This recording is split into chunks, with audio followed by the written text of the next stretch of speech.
foreign funding dwindles amid strained international relations, Chinese financiers are turning to an unexpected source to unlock domestic capital.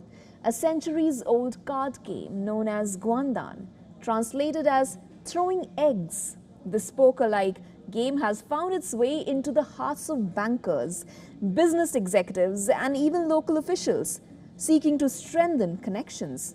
Take a look at this next report for more on this. As foreign funding dries up in China amid souring relations with the United States, Chinese bankers and business executives are taking to a novel way of unlocking domestic capital by throwing eggs. That's the rough translation for Guandan, a poker-like card game that's been around for decades.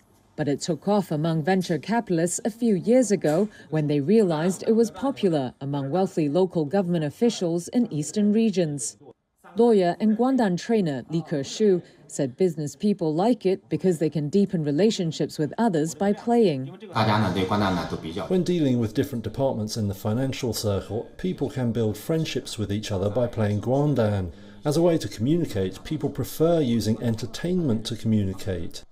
Guandan has 4 players who pair up in teams. Using 2 decks, players race to throw down various card combinations to empty their hand before their opponents. Games can stretch for hours. And during this time, potentially useful connections can be made and nuggets of information shared. Total US-based venture capital investment in China plummeted to $9.7 billion last year from $32.9 billion in 2021, according to market data firm PitchBook.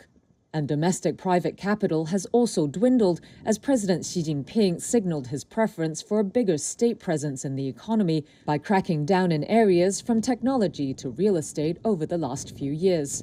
So financiers now see the game as a way to build what's called guanxi, or connections, with officials who hold the purse strings on local projects. A Guandan bar was opened in Beijing earlier this year.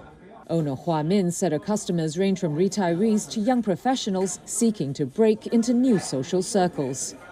You can reach out to society by playing Guandan, to reach out to all kinds of people and then rediscover your identity.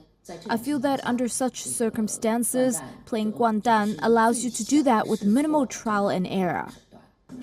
Players Reuters spoke to say they do not gamble, though it's not unheard of. Chinese officials in the past have been censured for receiving bribes through card games. But for now, Beijing does not seem to be bothered by the game's growing popularity, with China's National Sports Authority organizing the first nationwide Guandan competition earlier this year.